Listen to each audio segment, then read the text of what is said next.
Bom dia, boa tarde ou boa noite, sejam bem-vindos a mais um vídeo do canal. Eu sou Cleiton Mo e hoje eu vou trazer um conto africano. Vou falar sobre a divindade Oxumaré e digamos assim, uma marca dele. Então vamos lá. Como eu já falei em outros vídeos a respeito da cultura africana e das crenças africanas, algumas divindades elas podem habitar o Orum, né, que é o céu, ou Aie, que é a terra. E muitas vezes nesse processo elas possuem características específicas. Às vezes elas mudam de gênero, dependendo do que seja, ou até se tornam frágeis em alguns momentos, por um motivo ou outro, têm contato diretamente com os fiéis ou acabam vivendo como pessoas comuns, mas enfim, de toda forma existem sempre eles como se estivessem em casa, tanto no céu quanto na terra, né? Tanto no Orum quanto no Aie. E nesse conto se passa numa época da África seca, muito seca, mas não no início da seca. Nesse caso já está acabando a seca e a chuva, né, a estação chuvosa está chegando. E aí começa-se a anunciar, né? Vem uma nuvem, ela chove, ela bate, o solo respira aquela água um pouco, né? Para aliviar o calor, mas no final o sol acaba vencendo e essa nuvem se dissipa. Até que logo em seguida vem uma tempestade toda carregada. Aquilo era só o prenúncio da coisa. Então vem a tempestade toda carregada e começa a chover. Acabam caindo granizo, entre outras coisas, e pela diferença de cargas do solo e do céu, né? Como a gente sabe, né? Positivo e negativo, a gente acaba gerando o quê? Raio. Então, normalmente, depois de uma seca ou de um calor forte, quando começa a chover, vai cair ali, se for muito rápido, né? Vai cair ali muitos raios, vai ter uma chuva de raios, né? E aí acaba, ou seja, uma tempestade, né, minha gente? Uma tempestade. E aí começa a chover, caem os raios, os habitantes começam a correr, as aves voam, alguns animais acabam morrendo, tanto no gelo quanto no raio, o gelo no caso o granizo, E o raio caindo também, pessoas correm, se aglutinam num lugar só para se proteger e acabam ficando ali.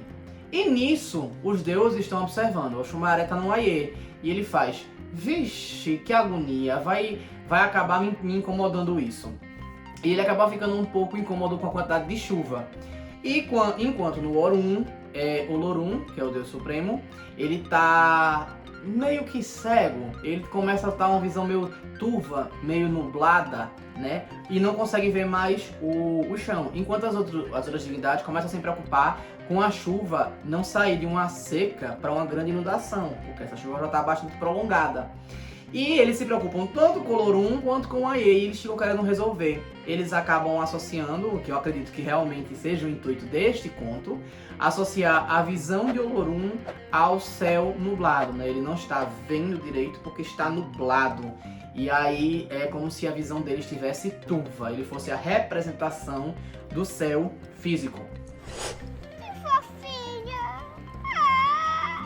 E aí as divindades começam a tentar resolver e ficam naquela agonia de tentar resolver e começam a ficar preocupados porque eles não são, eu gosto de pensar assim, que eles não são frios como os europeus e eles não são tão ciumentos quanto os gregos. Eles são enérgicos, né? Eles são enérgicos, querem resolver, eles são uma grande família. Mas, enfim, e aí Ossain e Omulu, eles se debruçam nessa causa para tentar resolver esse problema de Olorum, para ver se consegue resolver. Omulu normalmente traz as doenças, só que assim como ele traz as doenças, ele pode retirar as doenças e aí ele é tratado como uma divindade que você tem que acalmar para que parecido com a ideia de Makosh que os eslavos tinham, os eslavos tinham, que ela colocava uma doença, ou deixava uma doença acontecer, mas aí se você fizesse devoção para ela, ela retirava aquela doença daquele povo. E aí no caso o Mulu é a mesma coisa, né? Ele coloca a doença, mas se você fizer votos para ele, né, oferendas para ele vai retirar aquela doença. E Ossain é aquela divindade que está associada à cura em si. Então ele vai trazer a cura, não necessariamente foi ele que levou a doença, ele não levou a doença, ele vai trazer a cura, ele vai ensinar ritos, ele vai ensinar o uso de plantas medicinais, entre outras coisas. algumas vezes eles são associados como irmãos, né? E aí, enfim. E eles tentam fazer isso, mas eles não conseguem identificar qual é a doença que acometeu o Olorum. E aí eles estão pesquisando, estão tentando fazer de tudo para poder resolver. Enquanto isso, Oxumaré ou Oxumaré, depende aí, né? Eu gosto de chamar Oxumaré, que eu acho mais bonitinho, mas normalmente o povo chama de Oxumaré. Ele sobe e vai até o Orum para poder ter uma conversa para tentar resolver aquele BO. Quando ele chega lá, ele vê o povo lá tudo desesperado, ele vê que grande esse povo tá fazendo esse alvoroço todinho pra nada. Oxe, peraí que eu vou ali resolver. E ele começa a empurrar as divindades para poder chegar próximo ao Olorum.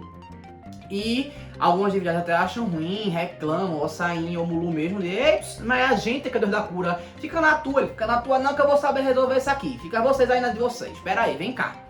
E aí ele vai tentar resolver ali o problema. Ele chega em Olorum e vê que ele tá nublado, e ele automaticamente, assim como as outras divindades, ele associa que essa visão nublada dele é por causa da tempestade que tá caindo lá embaixo. E ela já passou um pouco no limite e que tá bom, né? Bora acabar, porque senão ela vai destruir mais coisas. E aí ele tira uma adaga de bronze e usa essa adaga dele para fazer um rasgo no céu, vamos dizer assim. Ele faz assim, só que quando ele faz esse rasgo, o brilho da adaga de bronze, ela cria um arco-íris. E ali é a primeira vez que é criado um arco-íris. Nesse momento que ele cria o arco-íris, as nuvens elas se dissipam e a tempestade começa a se acalmar. E aí, da mesma forma que as nuvens se dissipam, a visão de Olorum vai clareando. E aí Olorum fica super feliz com isso, porque ele já estava agoniado com a situação. E ele fica super feliz com isso e ele pede para fazerem uma festa. Eu falei, é uma grande família, né? Então eles vão festejar a respeito disso. Ele também decreta que toda vez que, na maior das vezes, que tiver uma chuva, quando a chuva for embora, vai ter o arco-íris, né? Toda vez que a chuva for embora, vai ter um arco-íris. Ele decreta isso para ser um símbolo de... Como é que eu posso dizer? Assim como outras culturas falam sobre ser um acordo divino, né, entre o céu e a terra, o arco-íris representa isso, ele também, nesse caso, ele também vai representar alguma coisa desse tipo.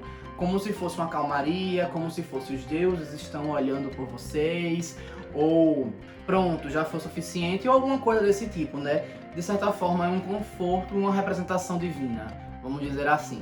E aí o Olorum decreta isso e eles vão festejar. Só que aí o Olorum fica com medo que Oxumaré vá embora e aconteça isso de novo com a visão dele e ninguém consiga resolver, né? Já que quem tem o poder do arco-íris é ele, né? Engraçado, foi a primeira vez que o arco-íris nasceu, mas quem tem o poder do arco-íris é ele, né? Então já sabiam? Como assim?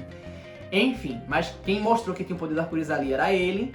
E aí o Olorum diz, não, Oxumaré, então você não vai mais voltar pro Aie, você vai ficar aqui no Olorum.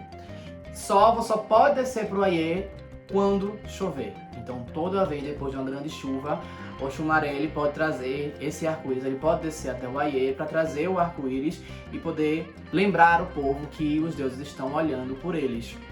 Por isso, Oxumaré é associado não só ao arco-íris, mas também a mudança, a movimento, a transformação, né? Porque na chuva, na África, você associar a seca, depois da seca, tem a tempestade, depois da tempestade, a calmaria, realmente são mudanças muito grandes, né? E aí é aquela coisa do movimento, da energia em movimento, da evolução, da progressão. Sofrimento, um sofrimento de outra forma e ali a calmaria para representar a evolução. Acredito também que por ser o arco-íris, né, ser uma coisa meio serpentina e alguns povos falavam que o arco-íris ali podia ser uma serpente como uma grande cobra, que é falado no conto de Macunaíma e tudo mais. O Oxumaré ele é representado algumas vezes como metade cobra, né? E como eu também já falei em outros vídeos, as divindades africanas elas são associadas a alguns animais africanos e elas podem mudar de forma, como Yansan pode virar búfala, né? E o Oxumaré, nesse caso,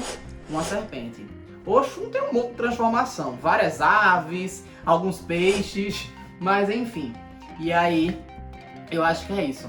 Bem, então, eu espero que tenham gostado. Então curtam, comentem, compartilhem, se inscrevam no canal. Não saiam no canal agora não! Vão assistir outros vídeos. Se gostaram desse vídeo de mitologia africana, vão ver outros sobre as crenças africanas. Eu já tenho alguns vídeos, também não tem muitos assim, mas tem alguns. Então vão lá olhar, curtam, comentem, compartilhem eles também. E é isso, se não sabem o que dizer, coloca uma coisa improvável, de quem vê de fora não vai entender, né? Adaga de bronze. É isso, valeu.